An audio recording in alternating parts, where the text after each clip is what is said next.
So it turns out that building a table together doesn't mean that we're going to be filing for divorce anytime soon, right? Oh, okay, never mind. Welcome back to Matt's Basement Workshop. Sponsored by Microjig, maker of the Gripper. Work safer, work smarter.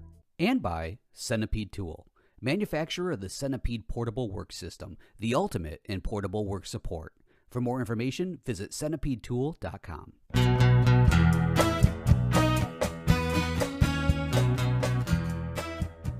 Hey everybody, welcome back to Matt's Basement Workshop. So on today's episode, we are going to be covering the construction of this absolutely gorgeous table that my wife helped me build. In fact, this was completely inspired by her idea, and we worked together on making this happen. So we're going to talk more about that a little bit later on in the show. But really, this farm-style table was extremely easy to build, much easier than I thought it was going to be, and that's for a couple of different reasons. Number one, I had some assistance building it, which makes it go that much easier. But number two, when it comes to the turned legs down here, I'm not ashamed to say that sometimes I'm going to turn to an outside source to help me get materials so that I can work on my projects and build them and be successful with it. And so these legs actually were ordered several years ago, a long time ago, and I promised I was going to build a special desk for my wife, and we ordered these from Osborne Wood Products. There's a ton of different legs that are out there. We probably could have gone with something a little bit bigger, but because we had these laying around, it's like, let's go ahead and use these because it's going to work perfect for this project. That's probably one of the number one big things in there. And of course, like I mentioned, I'm going to say it over and over, I got a lot of assistance with putting this table together. Now, the materials for it, we actually have 3 different types of wood in here. Those legs are actually a poplar. Originally, we had planned on painting them, but we ended up, of course, staining them. They look fantastic. The apron down here is actually 6/4 maple. And then the top, surprisingly, we were getting a lot of questions about this when I was posting pictures of this on Instagram and over on my Facebook page for the show.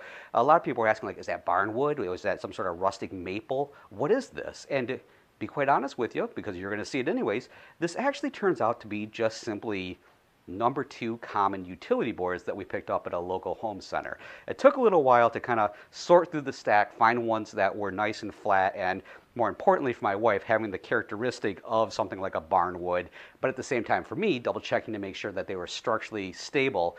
We ended up finding these boards, and in case anybody was wondering, yes, we ended up putting the pile back in position because I did not want any of the people working in the wood area to be upset with me for just leaving piles all over the place. But anyways, so that's what we have here, the 3 different styles of wood. We've got the pre-made legs, and of course, like I said, we've got the assistance coming in from my wife to help me build this. So let's go ahead, jump right into the construction portion of this build, and we're going to do that down in the workshop. And pretty much I did this part by myself, which worked out great because once I had it all put together and ready to be assembled, I was able to bring it up, and she took care of all the staining, which we'll also see in this video. The only part of this table that's being built from rough stock is the apron, and as a result, we needed to first joint the 6/4 hard maple on one face before running it through the thickness planer. Now that was easy enough for the short aprons that'll be on the ends, but for the long aprons along the length, I didn't feel like messing around with them on the joiner, so instead I broke out the thickness planer sled that we built for the tall dresser, and I took care of flattening them with that.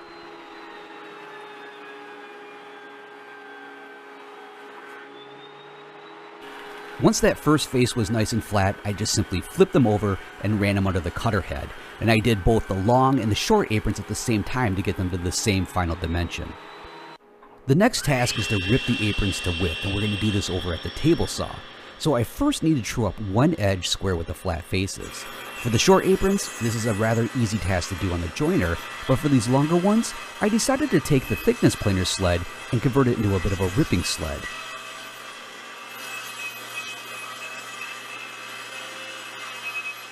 Once that first edge was all squared up, it was just a matter of readjusting the rip fence and then ripping all the apron pieces to their final width.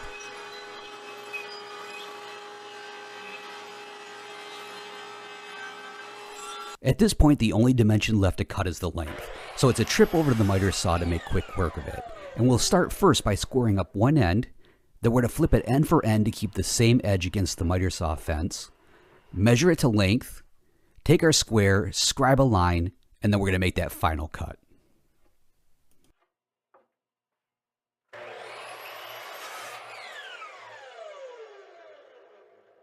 With the apron pieces cut to final length, it's time to draw our attention to marking for the dowels we'll use to attach them to the legs.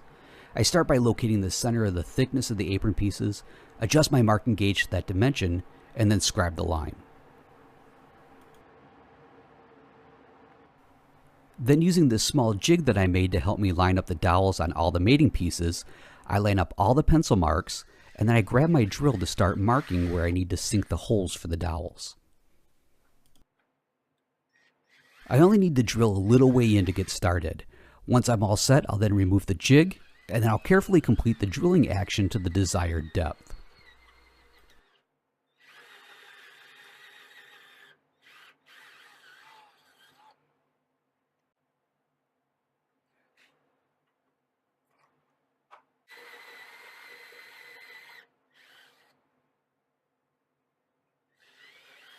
Once they're all drilled, I'll just double check the results with some dowels. To drill for the dowels on the legs, I'll again scribe the line using my marking gauge, which I've readjusted so that it's centered on the leg.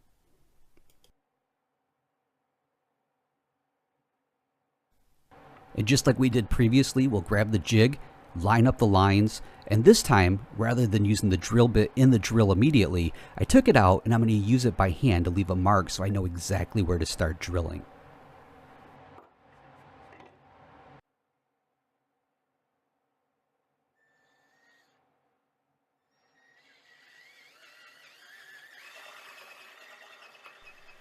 At this point, all the holes are drilled and it's time for a test fit. And after a little bit of persuasion to get it in, it looks really good. So now we only have a few more holes to drill and we're all ready for the next step. And that next step, well, that's out in the garage, and this is where my wife Samantha steps in and takes over. She's doing the whole finishing process for us. So here she is applying the stain, and then eventually it was onto the top coat. Yeah, that's it. So while Sam was busy applying the finish, it gave me an opportunity to run back downstairs to make the corner brackets to help hold everything nice and tight when the table is actually in use. I started with some scrap poplar that I cut a 45-degree miter on one end. I then measured for the length of the brackets that we'll be needing, set up a stop block, butted it up against it, and started making my cuts. As soon as I made the first cut, I then just simply flipped it over and made the next cut. And I went on to repeat this process until I had 4 corner brackets.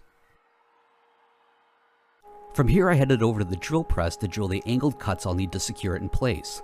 To help hold it in position at the right angle, I used the remaining scrap it was cut from, braced it against the drill press fence and a stop block, and then I chucked up a step bit from my Craig pocket hole jig. After the first hole, I just flipped it around to drill the second hole,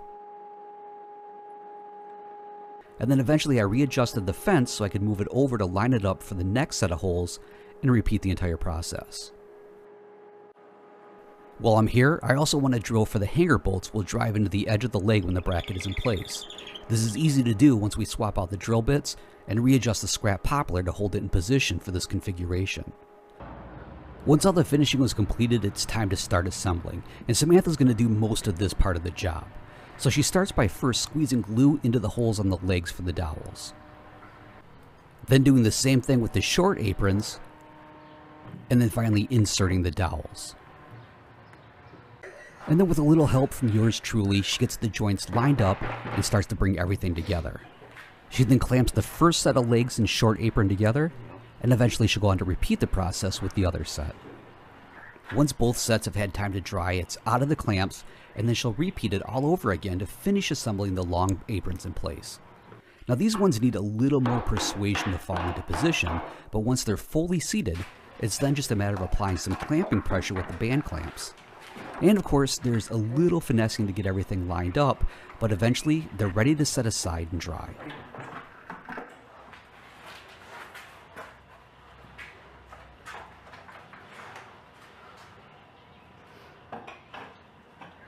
Now before we remove the band clamps, we want to install the corner brackets by driving the screws into the 4 holes on each one.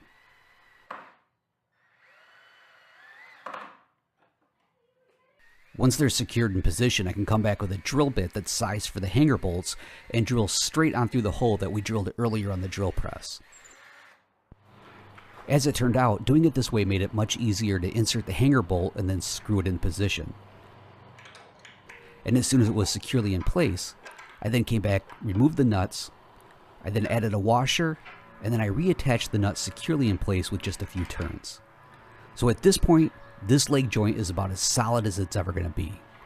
The only final touches left of this table are to include a few cross supports to help hold the tabletop in position and support it along its length, and then finally to attach the 3 pieces that make up the top.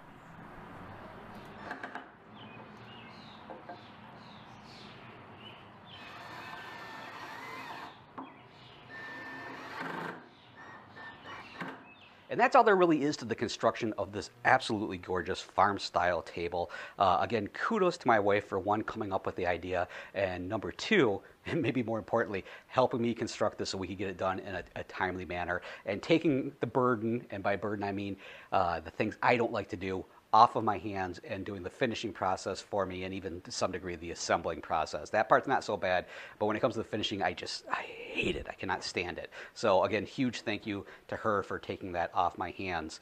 One thing I do want to do real quick before we start wrapping this up, and I say real quick, it won't be that quick, we're going to talk about the joinery and then the tabletop itself.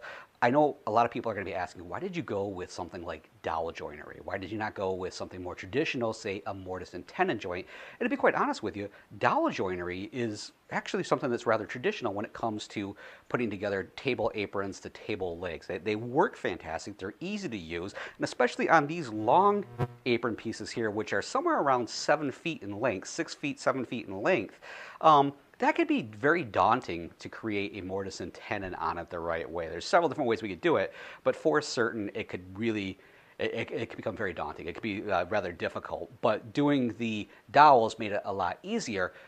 But regardless of what I end up doing, whether it's the dowels or the mortise and tenon, or heaven forbid I use pocket hole joinery to pull those together, the main thing is having those corner brackets that we built, having those in position. That's really where the strength for these aprons is going to come in. That really pulls everything together, and you can make them in the shop like we did with the scrap poplar we used, or you can purchase pre-manufactured ones, either wood or metal, and put those in position. And once you get them dialed in, once you put them in position, get everything attached with that hanger bolt, that is a super strong joint that is going to hold this whole thing together, because even if this was a much smaller table, I would still want something there to add that extra structural support, because even if we were just simply passing around napkins or maybe a cup of tea or something, it's amazing how much stress the legs and the apron are going to get. And I know for a fact we're going to be moving this back and forth to accommodate all of our guests that are going to be coming here, so I want it as solid as possible.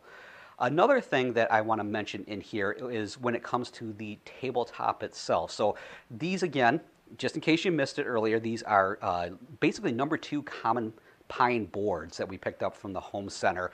And so therefore, the one thing I have proportionally that I wish I could have gone back and done differently, but I didn't have anything at the time, was go with something a little bit thicker. I don't know if I would use 2x material. That tends to be a little bit too wet still. But if I could have gotten my hands on some boards that could have been finished down to about an inch and an eighth, maybe an inch and a quarter, something this big, because this table is about 8 feet in length and about 34 inches in width. Having a little bit thicker tabletop would add to the proportions of this and make it just look really, really good. But we're still really happy with what we have here right now. Another thing is when it comes to these defects, as far as I'm concerned, other people are calling them personality traits or characteristic traits or whatever you want to say that takes something ugly and makes it look better. Ideally with some of these, especially these knots down here, we probably, there's a really great one, probably could have came in with some epoxy, filled those in, and made them structurally more solid. But again, my wife really likes the idea of maybe these even potentially falling out at one point and adding even more characteristic look to the table. So we're just going to go ahead and leave those the way they are and kind of keep our eye on it. At least I will be for certain. One last thing about the tabletop that I want to mention is the way that we attached it, of course, is that we used pocket hole joinery for attaching it to the apron itself. One thing I like about that is the fact that it is going to allow for expansion and contraction. We live in Michigan. We are now, as we're recording this, heading into the most humid months of the summer, which means that this table has still potentially room to expand a little bit. And then in the winter, it's going to go ahead and contract. And considering this is a 3-season porch that is unheated, this table is definitely going to be feeling the effects of all of those seasons. So having the pocket hole joinery in there is going to help to allow just enough room for it to expand and contract as needed. So for the center board that we have here, we have 2, which are placed about, I'm not really sure about the dimensions here, so like about 1/3 of the way into the board, and then on the other side 1/3 of the way in. So 2 for that one, and that's also on the ends of the apron, and then those structural supports that we put in the center here. We have 2 on each one of those. For these outside boards that have this hangover, which is about 4.5-inch hangover, I have 1 on the short apron, and then I actually have them the pocket hole joinery on the apron itself to hold, pulling it really, really tight. And I made sure again that these also are going to potentially expand and contract as needed. So we are all set there for the expansion and contraction. Well, actually, one more thing I should mention. Here we have, if we look at this again, we see that there's some slight gappiness between the boards themselves. Again, laying to the idea of this being very rustic and very, it has a lot of personality. I didn't joint these edges where they met together. I just let the boards be what they were. And the nice thing about that is it actually left a little gappiness in there. So again, as these expand and contract, that's not going to be an issue. They're just going to maybe bump up against each other a little bit, and we're all good. So the table is actually working really, really well for me. So that is, I think, pretty much the only things that we really need to discuss. Maybe one more thing is just those under supports that we have here in the middle that help along the middle. What we're doing, the reason why I did those, I did 3 of them. We probably could have gotten away with just a couple of them. The main thing I was thinking is, especially for this center board, the outside ones are supported by the apron. The center one, quite obviously, if there was nothing to help hold this here in the middle, my just pushing on it like this could potentially cause it to bow. So I can only imagine if we had, say, a big centerpiece or a big platter in there, it would bow. So that's why I made sure to put those in there. If this was a shorter table, I don't know if I might put 1 if I even needed to do that, but for certain with this long table, we ended up putting a few in, and it did a fantastic job. Excuse me, I had a little burp there thinking about some of the food that we just had. It was just amazing.